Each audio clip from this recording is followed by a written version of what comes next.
So glad you decided to try something new with me. And this is what's called a dagger brush. And it's a new brush to me, and I've really enjoyed making leaves out of it. So I'm going to show you how to make leaves with this specialty brush. And I'm also going to show you how to make some with just a regular round brush. This is a number 12 round. And the larger the brush, the looser your florals or leaves are going to be. And it's just a kind of a freeing experience. You're not working in a really detailed format. You're just working on letting the brush do the work for you. So I'll show you both formats for the leaves. We're going to just do a background for a tablescape. So if you are having guests for Thanksgiving or any other upcoming holiday party, you could do this design for your place card at your table. So just follow along with me, practice some of your own. I did a practice sheet before we got started, and look, I have some blobby ones, but some of them turned out really pretty, and I like it when the colors actually touch and overlap and kind of blur together. Okay, here's what they look like with just a regular round brush. So I'm going to wet the brush. I like to put a few leaf shapes with water first, and then you fill in with the pigment, and that's called wet on wet technique. So we'll just drop pigment into there now. Watch this, right around all the way around the edge, the top, and the colors will just bleed together, and the water will draw, and you can actually drop like a few of the opposite colors into the wet, because they will take you across like that.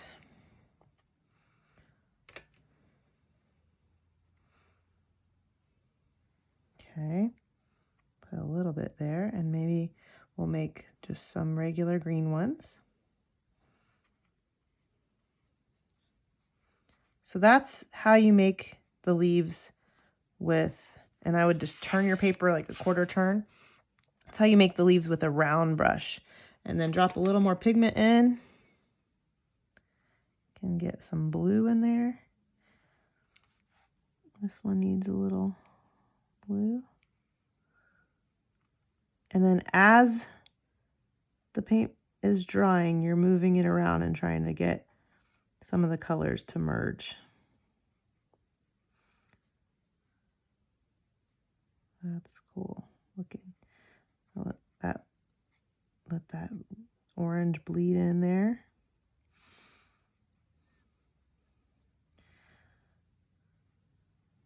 Okay.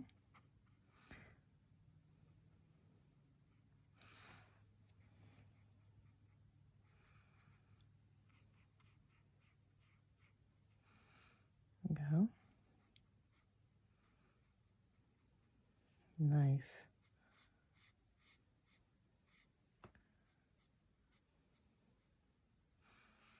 Another blue one. Okay.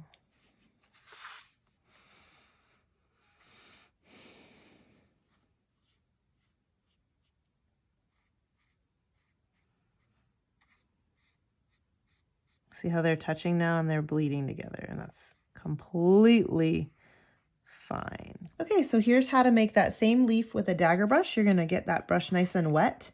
And I like to mix a few colors and get kind of let's get a muddy orange here with a little blue in it.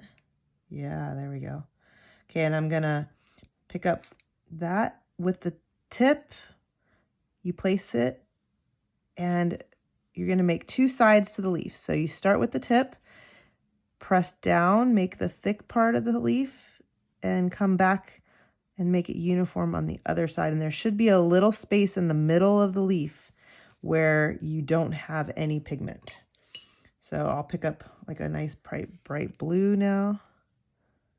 And the quicker you go, the looser you are with it, the better. Because if you overthink it, you're just going to get kind of bogged down.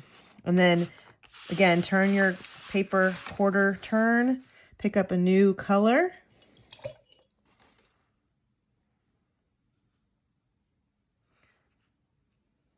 It's okay for them to be different shades. Remember, all leaves are going to come in different shades and colors. Now I'm going to pick up like a muddy green, and I'm going to let the dagger go over the top of some of the other colors and let them bleed together.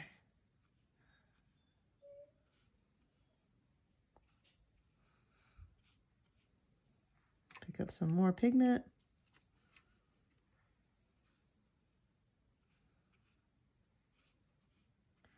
You can see how kind of working quickly keeps you from overthinking it.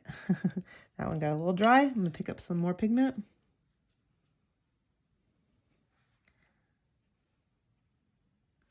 So again, this brush is kind of doing the work for you, and this is called a dagger brush. Again, new to me, just something fun and new tool to be using, and I've really enjoyed it. So it's fun to experiment with new art supplies, but you don't have to spend a lot of money to do that. This was $7 for this brush on Amazon. Kind of pick up a couple more colors here. Make sure my palette is full and I can confidently cut this into 2 pieces. I like the combination of this teal green and this orange.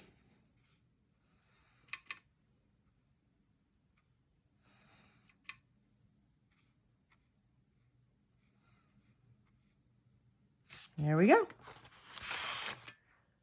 Okay, so then you're going to cut a slim piece and make sure it's about the size of a maybe a 4x6 card, and then you're going to fold it in half and write the name of your guest. So I'm just going to give you a really simple way. This is a special pen called Atombo Fudenosuke, so it writes in a calligraphy format, but I'm going to show you that format, and then I'm going to show you just a regular pen.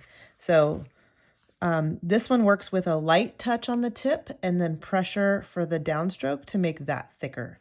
And I can show you a way to make the faux calligraphy too. So I'm going to write my own name because that's easiest.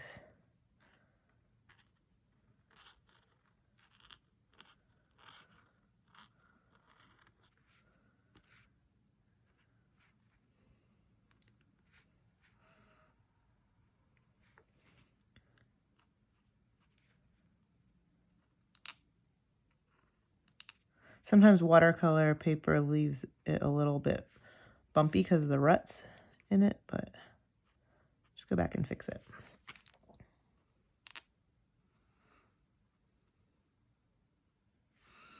There we go.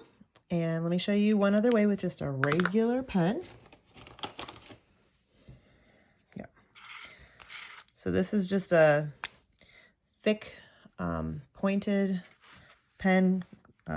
0.08 micron is the style of pen, and it would be equivalent to a black thin line Sharpie if you have one of those at home. So again, you can do the same thing by just thickening the downstrokes.